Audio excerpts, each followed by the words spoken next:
영상으로 함께 하시는 분들도 마태복음 9장 9절에서 13절, 오늘 6월 22일 주일 예배 본문 말씀으로 보겠습니다. 추우시면 에어컨 조절하셔도 돼요. 저 선풍기 틀었으니까. 마태복음 9장 9절에서 13절의 말씀입니다. 다 찾으셨다 믿고 한 목소리로 합독하시겠습니다. 시작. 예수께서 그곳을 떠나 지나가시다가 마태라 하는 사람이 세간에 앉아 있는 것을 보시고 이르시되 나를 따르라 하시니 일어나 따르니라. 예수께서 마태의 집에서 앉아 음식을 잡수실 때에 많은 세리와 죄인들이 와서 예수와 그의 제자들과 함께 앉았더니 바리새인들이 보고 그의 제자들에게 이르되 어찌하여 너희 선생은 세리와 죄인들과 함께 잡수시느냐. 예수께서 들으시고 이르시되 건강한 자에게는 의사가 쓸데없고 병든 자에게래야 쓸데있으니라. 너희는 가서 내가 긍휼을 원하고 제사를 원하지 아니하노라 하신 뜻이 무엇인지 배우라. 나는 의인을 부르러 온 것이 아니요 죄인을 부르러 왔노라 하시니라. 아멘. 오늘 이 본문 말씀으로 여러분들과 나눌 계속 진행되는 Kingdom of God, 교회의 기둥, 하나님의 나라 시리즈의 말씀은 믿기 전 속하는 공동체, 믿기 전에 속하는 공동체. 이게 무슨 말인가? 오늘 말씀을 통해서 여러분들과 나누도록 하겠습니다. 우리가 하나님의 나라와 하나님의 통치에 대해서 배우고 있습니다. 우리가 주일 설교 시리즈의 말씀을 통해서도 배우고 있을 뿐 아니라 우리가 오후 시간에 있는 성경 공부 시간도 하나님의 나라, 하나님의 백성, 왕이신 하나님이라는 관점으로 우리가 말씀을 지금 통으로 보고 있습니다.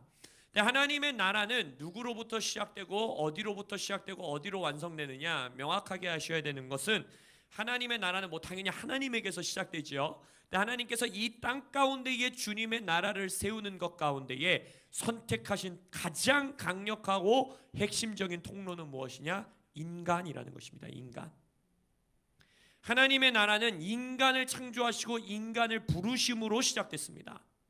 아담을 창조하시고 아담으로부터 도미니언, 나의 통치를 이 땅 가운데 세우라라는 부르심을 주셨고, 인간이 타락한 이후에 아브라함이라는 한 사람을 선택하셔서 그를 통하여 사람들, 민족들을 통하여 하나님의 나라를 세우시고, 이 땅에 오셔서 예수님은 자신의 제자들을 부르시고 교회를 세우심으로써 인간들과 사람들을 통하여서 하나님의 나라를 시작하시고 완성하신다는 것입니다.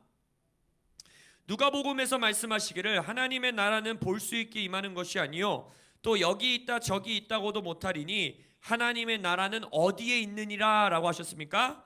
너희 안에 있느니라 라고 하셨어요. 너희들 가운데, 사람들 안에 있느니라 라고 말씀하셨어요. 마태복음에서는 귀신을 내쫓은 이후에 저거 막 귀신이 한 거 아니야? 바알세불이 한 거 아니야? 사람들이 말하니까 뭐라고 합니까? 내가 성령을 힘입어 귀신을 쫓아내는 것이면 하나님의 나라가 이미 누구에게 임했다? 너희들에게 임했다. 너희들에게, 사람들에게 임했다라고 예수님은 말씀하고 계시다는 것입니다. 구약 성경에서는 하나님이 백성 중에, 너희들 가운데에 내가 거한다라고 말씀하셨고, 신약 성경에서는 십자가의 죽음과 부활을 통하여 이제 사람들 공동체 가운데, 그들 중에 거하실 뿐만 아니라 진정한 하나님의 목표였고 하나님의 꿈이었던, 이제 어디 안에 거하신다는 거예요? 우리 안에, 아예 사람들 안에 거하시고, 거하실 뿐 아니라 사람과 내가 하나 되겠다라고 하나님은 선포하고 계시다는 것입니다. 그래서 하나님의 나라를 꿈꾸는 교회시라면, 하나님의 나라를 이 땅에 세우기 원하는 내가 예수님의 제자라고 생각한다면 영혼 추수에 대한 열정이 없어서는 안 된다는 것입니다. 하나님의 나라는 영혼을 구원함으로써 시작되는 것이고, 새 피조물인 인간이 새롭게 창조됨으로써 시작되는 것이고, 새롭게 회복되고 새롭게 창조된 그 인간들, 그 사람들을 통해서 하나님의 나라가 확장되는 것입니다. 그래서 소위 말하는 전도, 영혼 추수, 영혼 사랑함, 내 이웃을 내 몸과 같이 사랑함, 이것이 없이는 진정한 하나님의 나라를 이 땅 가운데 세우는 자들로서 살아갈 수가 없는 것입니다. 그래서 예수님께서도 승천하시면서 제자들에게 명령하신 게 뭐예요? 온 열방을 제자 삼아라. 그 열방이라는 단어를 보면 나라들이라는 뜻도 있지만 그 말 속에는 people group, 민족들, 사람들이라는 뜻이 포함되어 있습니다. 그래서 자칫 우리가 세븐엠을 강조하는 교회로서 이 땅을 변혁시키고 하나님의 나라로 변화시키는 것을 강조하는 우리가 운동과 흐름 가운데 있는 교회로서 자칫 우리가 영역을 변화시키고 어떠한 이 구체적인 도시를 변화시키고 이러한 것에만 집중하다가 영혼을 향한 하나님의 마음 가운데에 벗어나 버린다면 그것은 문제가 있다라는 거예요. 사람을 제자 삼으셔야 됩니다. 할렐루야. 하나님의 나라는 사람을 통해 시작되는 것입니다. 그래서 근데 우리에게 전도, 영혼 추수 이런 말 되면은 딱 어떻게 느껴져요? 부담으로 오시죠. 부담으로. 내가 전도를 어떻게 해야 되나? 내가 과연 전도를 할 수 있는가? 전도는 어떻게 해야 되지? 하는 불안한 마음들, 나에게 부담으로 확 다가옵니다. 그렇습니까? 그래서 오늘 우리가 어떠한 영혼 추수, 어떻게 해야 되고 영혼 추수의 것들은 무엇인가 여러분들과 좀 나누기 원합니다. 영상에 문제 있어요?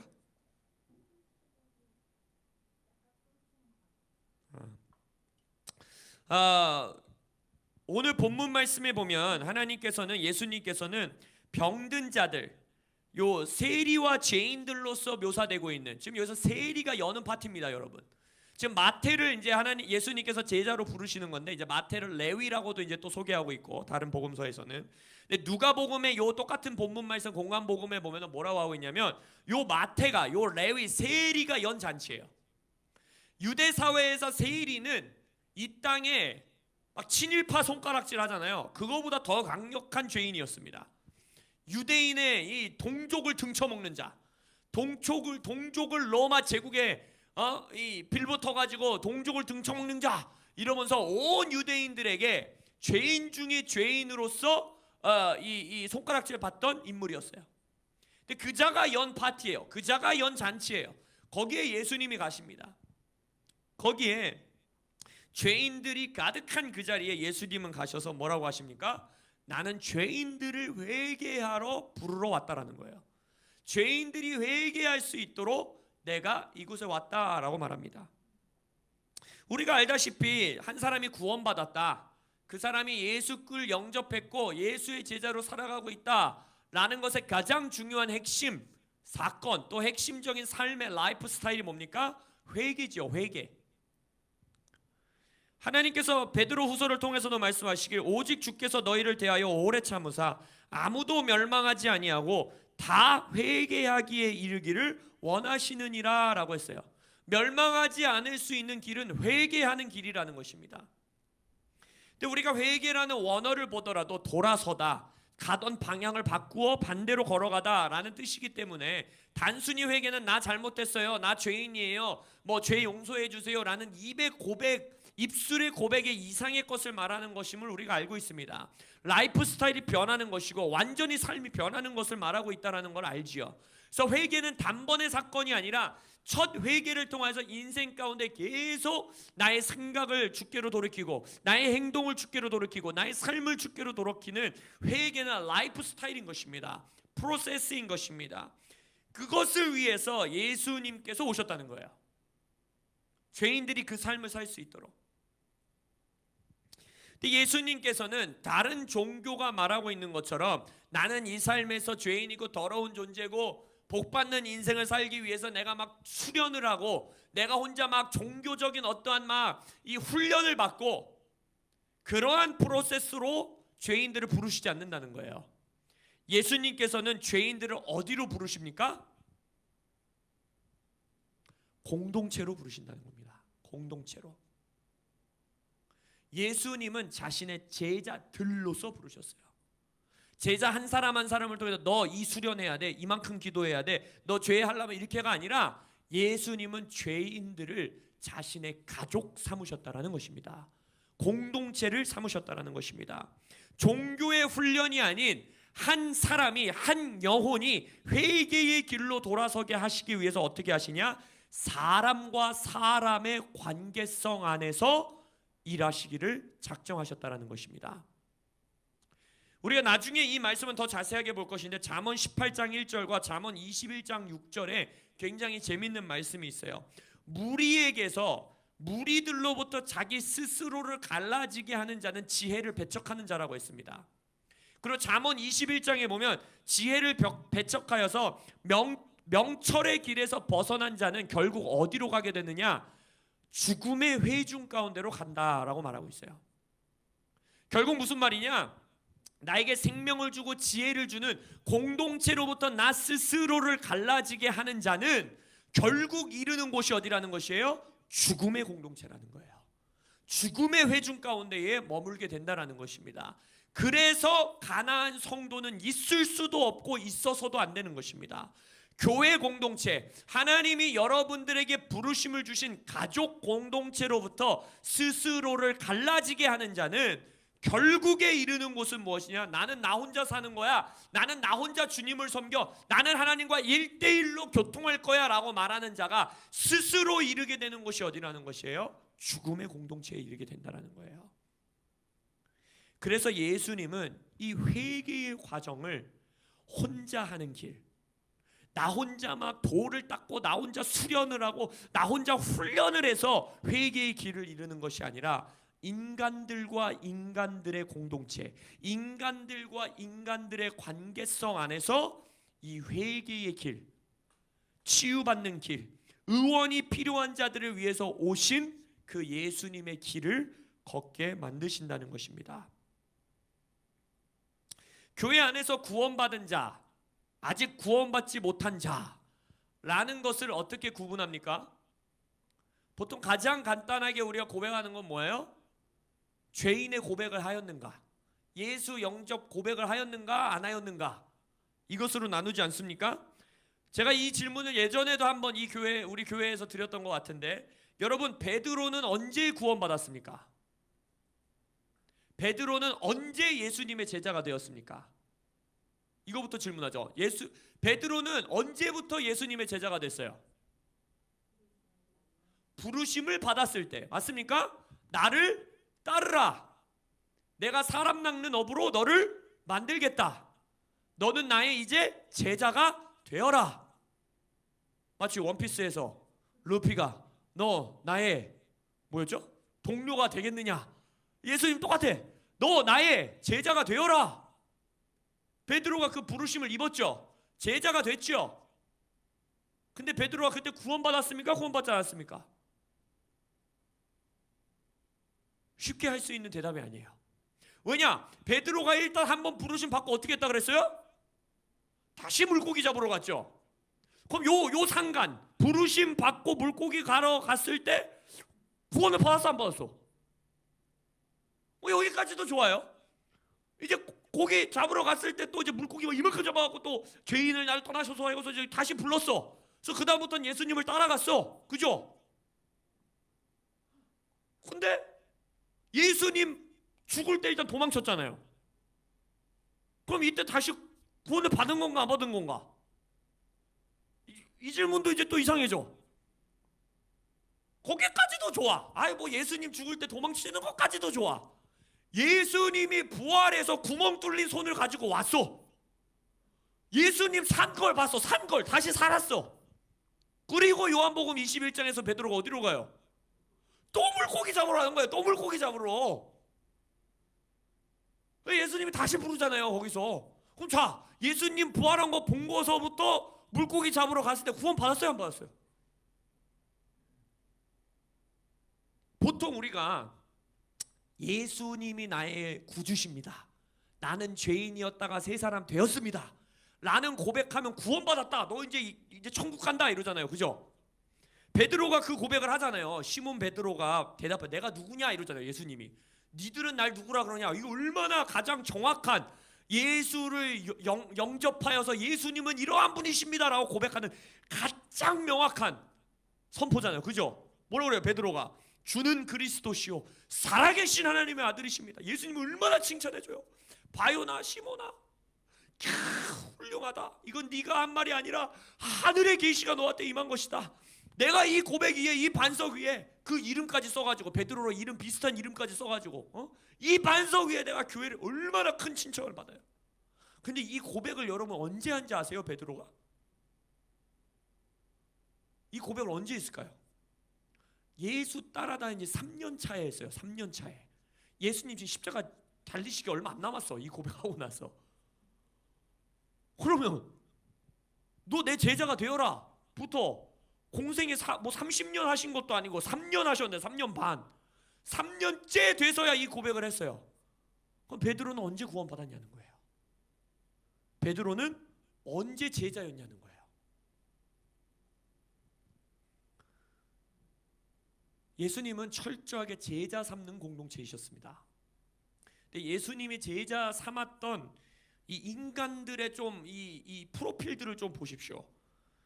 로마 사회에 빌붙어서 유대인을 어렵게 하던 존재로서 엄청나게 욕이란 욕은 다 얻어먹던 세리, 로마인들을 유대 통일국가를 다시 세워야 된다고, 메시아를 위해 세워야 된다고 진짜 칼 들고 다니면서 로마인을 막 찔러 죽이고 막 로마인을 향해서 폭동을 일으키고 하던 열심당원. 그리고 예수님 옆에 따라다니던 여자들을 보십시오. 7 귀신 들렸던 여자, 창녀, 몸 파는 여자. 이런 여자들이 예수의 제자의 그룹의 무리 가운데, 공동체 가운데에 함께 갔다라는 것입니다.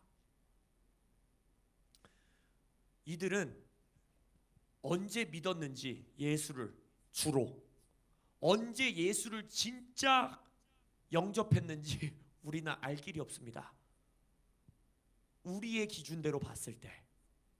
근데 하나 확실한 건 이들은 소위 말하는 예수 영접하여 교회 생활하는 자, 구원받은 자라는 타이틀을 얻기 전에 이미 예수님의 공동체에 속해 있었습니다. 그리고 예수님의 공동체 안에서 즐겁게 내가 붙어 있고 싶어서 붙어 있는 공동체에서 생활하고 있었습니다. 다시 오늘 본문으로 돌아옵시다. 누가복음에서는 이 본문 가운데에 죄인 중에 죄인이라고 말할 수 있는 세리가, 마태가 열은 잔치라 그랬어요.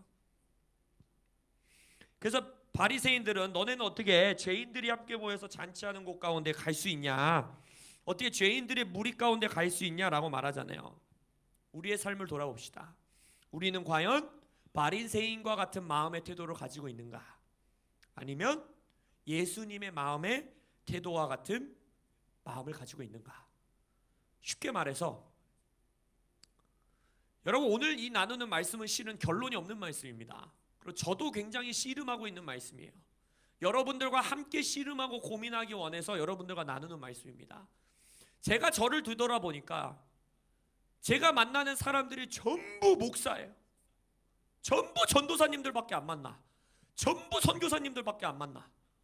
그러니까 소위 말하는, 이게 너무 아이러니한 거예요. 내가 목사인데, 복음을 전해야 되는 주의 종인데 복음을 전할 사람이 없어요, 내 삶의 주변에. 그리고 복음을 전할 사람들을 소위 만났을 때 내가 내 스스로 깨달은 거예요. 아, 내가 이 사람들과 융화되지 못하는구나. 저 사람들이 나를 편하게 여기지 않는구나. 여러분들에게도 한번 질문해 보겠습니다. 만약 우리 교회 주일 예배 가운데에 이게 실제로 예수 운동, 가장 놀라운 부흥이라고 했었던 지저스 피플 운동했을 때 일어났던 일인데, 여기에 머리끝에서 발끝까지 문신을 하고 그 전날까지 술에 쩔어서 술 냄새가 풀풀 풍기고 예배하다가 저 담배 한 대 피고 와야 될 것 같아요. 그래서 나가서 담배 피고 오고, 그런 친구들이 이곳에 왔을 때 그들이 우리와 잔치하고 싶은 마음을 과연 느낄까? 우리가 그들을 품는 거는 일단 2차 문제고, 우리가 그들을 품을 수 있다 없다 이거는 2차 문제고, 그들이 여기에 오고 싶을까? 예수가 있는 곳에는 언제나 창녀들, 세리들, 죄인들, 돈 없어서 밥 먹는 자들, 배고픈 자들, 병자들, 노숙자들, 이런 사람들이 바글바글 했어요. 근데 과연 우리 코람데오 교회에 그러한 자들이 들어왔을 때 과연 그들이 잔치 같다라는 마음을 느끼게 될까?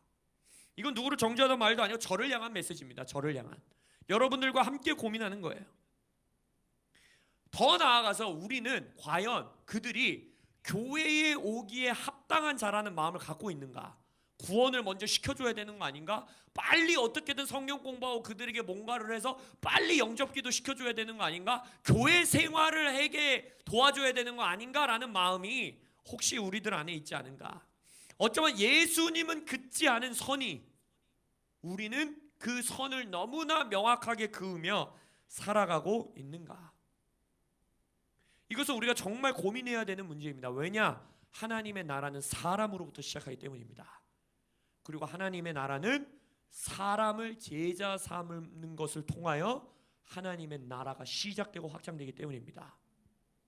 과연 내가 베드로 같은 놈을 3년 동안 데리고 다니며 제자 훈련을 시킬 수 있었을까? 전 이 질문부터 시작했어요. 제가 처음 시작한 질문은 그거였어요. 내가 베드로 같은 놈이 내 옆에 하나 있으면 내가 걔를 불러서 제자 삼을 수 있을까? 맨날 말은 들어먹지도 않고 너 내 제자가 되어라 그랬더니 그 다음 주부터 주일 예배 안 나고 또 PC방 가 있고 술집 가 있고. 베드로가 그런 거잖아요. 지금 불러놨더니 고기 잡으러 가고 저 오늘 알바해야 돼서 못 와요 이러고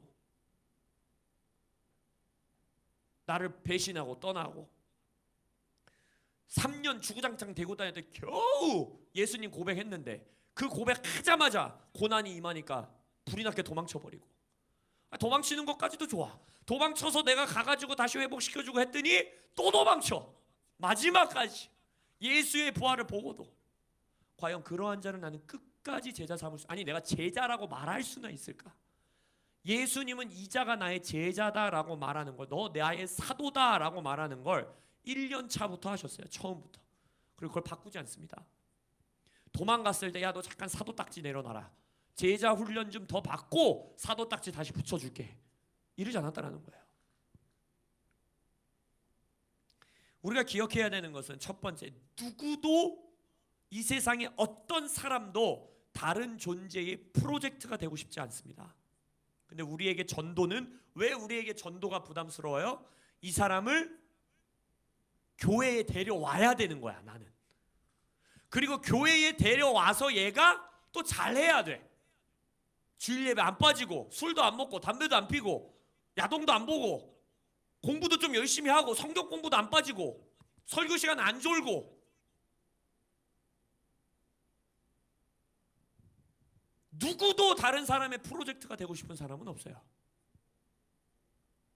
그러나 이 세상의 모든 사람들은 영원을 향한 갈망을 하나님이 창조해 놓으셨다고 했기 때문에 자신들이 인식하지 못하고 아니라고 말한다 할지라도 영원한 가치가 있는 관계를 갈망하고 있습니다. 그러한 친구를 원하고 있어요. 그러한 가족을 원하고 있습니다. 자기가 못 느끼고 있다 한들. 여러분들 오해하지 마세요. 저는 뭐 세상에 속해 있는 자들이 교회에 와서 구원받고 죄를 끊어내고 이런 것이 중요하지 않다라는 말이 아닙니다. 당연히 있어야 되는 일이고 우리가 기도하는 일입니다. 그러나 여러분들 전도를 프로젝트로 여기지 마세요. 교회에 데려오려고 하지 마세요. 그걸 여러분들의 영혼 구원의 가장 중요한 목표로 삼지 마십시오. 여러분들의 가장 중요한 목표는 그들이 있는, 여러분 삶 주변에 있는 그들의 삶에 가서 하나님의 친구가 되주십시오. 여러분의 삶의 거룩함을 그로 인하여서 훼손시키거나 타협하라는 얘기가 아니라 그들의 삶에 가서 예수님이 하셨던 것처럼 사랑을 전할 수 있는 관계를 세워나가는 것, 그것을 위하여 밥 한 끼 먹는 것, 그것을 위하여 내가 연락하는 것, 그것을 위하여 그를 방문하는 것. 예수님이 베드로의 삶에 가서 방문하여 내 제자가 되어라 라고 말했던 것처럼 그의 삶에 찾아가 주는 것, 그리고 그때에 여러분 안에 살아계시는 성령님을 과소평가하지 마십시오. 내가 무슨 말을 해줘야 될 것 같고 성경적인 지식이 있어야 될 것 같고 나에게서 뭔가 능력이 나가야 될 것 같고 내 삶이 거룩해야만 할 것 같고 제 앞에서는 내가 화도 못 내야 될, 안 내야 될 것 같고 술도 안 먹어야 될 것 같고 이것도 안 해야 될 것 같고 제 앞에서는 막 완전 무결한 거룩한 사람이 돼야지만 자에게 영혼을 구원할 수 있다라는 그러한 마음도 내려놓으십시오. 그걸로 되는 게 아닙니다. 바울은 복음 전하러 가서도 베드로랑 치고받고 싸웠잖아요. 남들 다 보는 앞에서, 그 식당에서. 제가 장로님이랑 소리 지르면서 고래고래 싸우는 거예요. 지금 여기서 그게 딱 그런 그림이에요. 네가 그러고도 유대인이냐 막 이랬잖아요. 바울이 니는 유대인들보다도 못한 놈이다 막 이러면서. 그때 당시 1세기의 최고 사도는 바울이 아니라 베드로였는데, 야고보, 베드로, 요한이 말하자면 끝판왕이었는데 가장 높은 사도 바울이 어디서 굴러 들어온 돌에 와가지고 막 그랬던 자였어요. 그럼에도 그들은 교회를 세우고 공동체를 세울 수 있었다는 것입니다. 이것을 위해서 우리가 반드시 내 안에 장착해야 되는 것은 구원과 회개가 단번의 이벤트가 아니라는 거예요. 한 번의 이벤트가 아니라는 것입니다. 예수 믿습니다 라는 말을 고백했다고 해서 걔는 구원받았다, 이제 됐다가 아니라는 거예요. 그래서 예수님은 말한 거예요. 그것이 예수님의 구원의 방법이었다면 공동체가 필요가 없습니다. 혼자 수련하면 돼요. 벽 보고 수련하면 돼요. 폭포 아래 들어가서 머리에 폭포수 맞으면서 수련하면 돼요. 그러다가 어느 날 깨달으면 되는 거거든요. 아, 내가 죄인이구나, 내가 죄인이니까 예수가 필요하구나 깨닫고 폭포수에서 손 이렇게 해갖고 예수여 오소서 말하고 구원받는 게 땡이었으면 굳이 교회를 창조하실 이유가 없었다는 거예요. 하나님의 영원전부터 마음속에 타오르는 게 교회라는 공동체였다라면 하나님은 창세 전부터 계획하신 거예요. 나의 나라를 세우는 것, 영혼들을 구원하는 것은 공동체와 함께 가는 관계의 여정을 통해서 하시겠다라고 하나님은 영원 전부터 정하신 겁니다. 그렇다면 그 과정을 함께 가줄 수 있는 공동체가 우리는 되어줘야 됩니다. 그리고 여러분도 개인의 삶에서 그 과정을 함께 걸어가 줄 수 있는 친구, 후배, 선배, 엄마, 아빠, 이모, 삼촌, 선생님, 동네 형이 되어주면 되는 겁니다. 그러한 대리, 부장, 회장, 사장, 직원이 되어주면 되는 겁니다. 예수님은 그걸 요구하시는 겁니다. 이 사람이 교회에 와서 죄의 고백을 했냐 안 했냐, 교회 생활을 했냐 안 했냐는 2차적인 문제인 거예요. 그래서 우리는 그럼 어떻게 해야 되는가?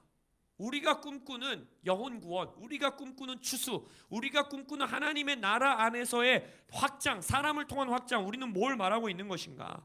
누가복음 15장에서 하나님의 나라를 세 가지 비유를 통해서 말씀하십니다. 첫 번째는 잃어버린 양 한 마리 찾는 사건, 99마리를 냅두고 한 마리를 찾아 나가시는 사건. 두 번째는 과부가 잃어버린 드라크마 동전 하나를 찾는 사건. 잃어버린 영혼을 출소하고 잃어버린 영혼을 찾는 것을 통해 하나님의 나라를 말하고 있는 거예요. 그리고 가장 클라이막스의 마지막 세 번째 비유는 뭐겠어요?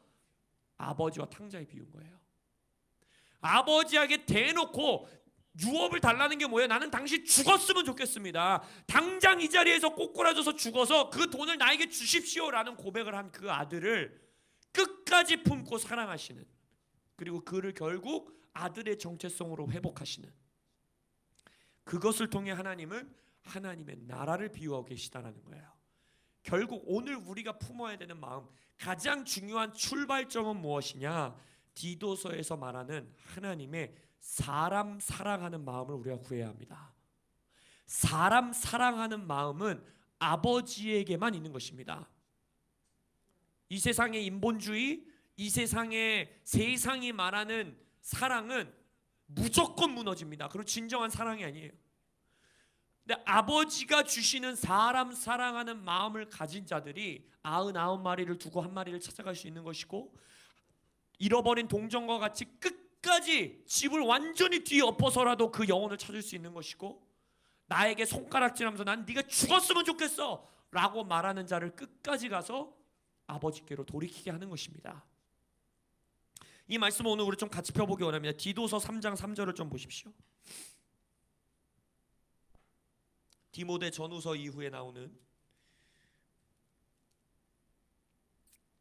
디도서 짧은 서신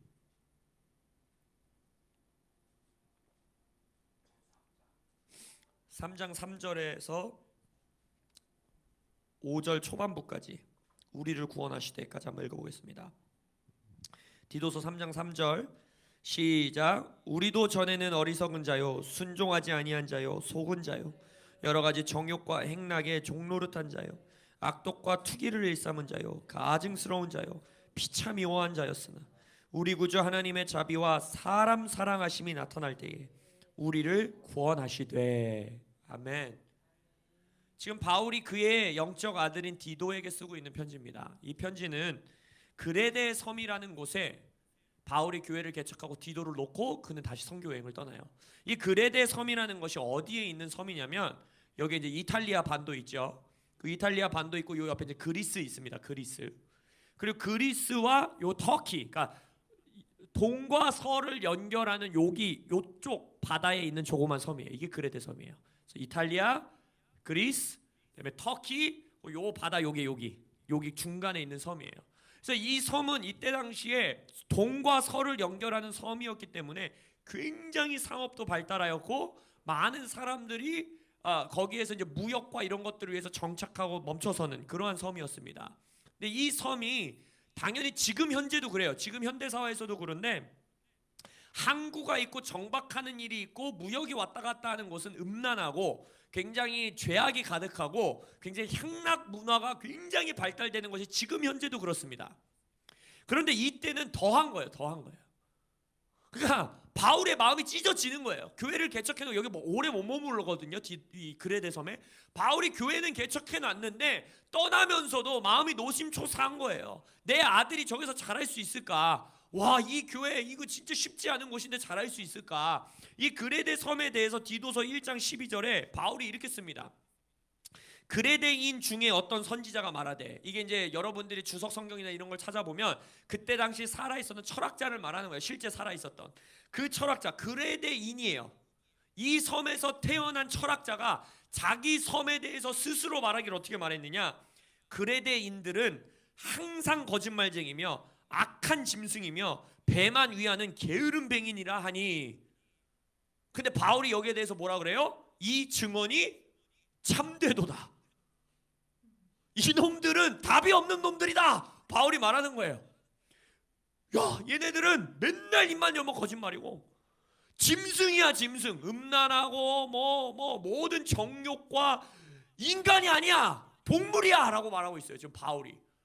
근데 거기에다가 자기 영적 아들을 두고 왔으니 얼마나 마음이 찢어지고 걱정이 되고 그러겠어요. 근데 지금 디도를 향해서 영적 아버지라고 하는 타오르는 아버지의 마음으로 뭐라고 말합니까? 우리가 그러한 자였다. 그걸 기억하라는 거예요. 바울이 뭐라고 합니까?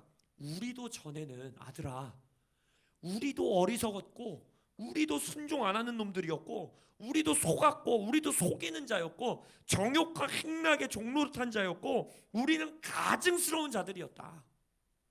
근데 이런 가증스럽고 짐승 같았던 우리를 구원하심이 아버지의 사람 사랑하심 때문이었다라는 것을 기억해라 라고 그레데 교회 담임 목사인 디도를 향해 말하고 계신 거예요. 네가 이 짐승 같은 놈들, 정말 와, 이 교회 그냥 버려버리고 떠나고 싶다라고 말하는 이 교회의 교인들을 끝까지 품어서 사랑하고 구원시킬 수 있는 유일한 길은 사람 사랑하시는 아버지의 마음, 그리고 사람 사랑하심으로 너를 구원하셨다라는 아버지의 사랑, 그것을 기억하고 그것으로 사람을 향해 나아가야 된다라고 말하고 있다는 것입니다. 아까 말씀드렸듯이 이 말씀에는 결론이 없습니다. 저도 이것을 구체적으로 어떻게 해야 될지를 모르겠습니다. 여전히 저도 세상에 속해 있다라고 하는 다음 세대들을 만나면 진짜 꼰대 같은 말밖에 못하겠습니다. 목사 같은 말밖에 제 입에서 나오지가 않아요. 그래서 그 청년들을 만났을 때 나름대로 힙한 목사가 되려고 열심히 노력을 하는데 잘 안 통해. 내가 쟤들의 친구가 돼준다는 게 무슨 의미일까? 저들이 이곳에 와서 잔치를 열고 파티를 하고 싶은 공동체를 만든다는 것이 어떤 의미일까? 저도 고민하고 있어요. 저도 씨름합니다. 근데 구체적인 전략은 없을지도 모르고 아직 우리가 뭘 구체적으로 행해야 될지를 모르겠다 한들 우리가 시작할 수 있는 곳은 있다라는 거예요. 그게 뭐다? 사람 사랑하는 마음을 구해야 됩니다. 그들을 프로젝트로 다가가지 않고 쟤를 어떻게 해서든 교회 나오게 해야지, 쟤를 어떻게 해서든, 물론 그게 여러분 오해하지 마세요. 여러분의 긍휼의 마음이에요. 저대로 가면 쟤 지옥 가는데, 저대로 가면 쟤 영적 죽음 가운데 거하는데, 저대로 가면 죄악 가운데 제가 살 텐데, 당연히 여러분들이 그 긍휼의 마음을 가지고 그들에게 다가가서 교회 오게 하고 싶고 복음을 전하고 싶으시겠죠. 그 마음 알고 있습니다. 저도 그래요. 그러나 어떻게 하면 우리의 그들을 향한 어프로치가, 그들을 향한 우리의 다가가는 마음이 저들을 어떻게든 교회 생활하게 해야지라는 프로젝트성의 마음이 아니라 정말 저의 영혼을 사랑하는, 여기서 말하고 있는 거짓말쟁이 같고 짐승 같은 인생, 자기는 모른다 한들 우리는 알잖아요. 영적으로 죽어있는 삶은 짐승 같은 삶이잖아요. 그레데인과 같은 삶을 살아가고 있는 그들이 어떻게 하면 빛의 아들로 올 수 있을까라는 그들을 향한 사람 사랑하는 마음을 우리는 기도하고 금식하고 중보해야 되는 것입니다. 그리고 여러분들의 영혼 구원, 여러분들의 복음 전도는 교회 데리고 오려고 하지 마십시오. 여러분들이 그들에게 가서 교회가 되어 주십시오. 여러분들이 흩어지는 교회가 되어 주십시오. 그래서 때가 됐을 때 여러분들이 그들과 공동체를 만들고 함께 지내다가 이 모이는 교회에 함께 할 수 있을 때 데려오시면 돼요. 그러나 모이는 교회와 흩어지는 교회, 여러분들이 이 자리에서 모여서 기도하고 함께 예배하는 이유는 그렇게 실제적이고 효과적이고 구체적인 흩어지는 교회로 여러분들이 교회되기 위하여 모인다라는 것을 잊지 말아 주십시오. 여러분의 학교에서, 여러분의 직장에서, 여러분의 믿지 않는 가족들 가운데에, 또 여러분들의 모이는 친구들의 모임 가운데에 교회가 되어주는, 어떻게 할지 모르시겠어요? 저도 잘 몰라요. 저도 지금 구체적으로 두 가정 집어넣고 맨날 만나서 밥은 먹고 수다는 떨고 제가 찾아가고는 있는데 잘하고 있는지 저도 잘 모르겠어요. 근데 저도 하고 있습니다. 저와 동갑인 형제 하나, 저보다 3살 어린 형제 그냥 주구장창 만나는 거예요. 커피 마시고 선물 주고 대화하고. 일단 저를 싫어하진 않으니까 만나는 것 같아요. 그들이 나를 꼰대로 생각하는지 뭘로 생각하는지 모르겠지만 일단 만나요. 여러분들도 만나십시오. 사람 사랑하는 마음으로 영혼들에게 다가가십시오. 왜? 하나님의 나라는 사람에게서 시작합니다. 그리고 속 편하게 말해서 우리가 소위 말하는 믿은 자, 교회 다니는 자, 구원받은 자가 되기 전에 속할 수 있는 공동체를 예수님은 허락해 주셨습니다. 너 나의 친구가 될 수 있어. 네가 나를 또 배신할 거고, 너가 아직도 죄 지을 거고, 네가 아직도 사도답지 않은 인생을 살 건 난 알고 있지만 그래도 넌 내 친구야. 그래도 너는 내 제자야. 그래도 너는 내 공동체. 어떻게 했어요 예수님? 맨날 먹고 마시고 같이 자고 같이 여행 다니고 같이 고기 구워 먹고.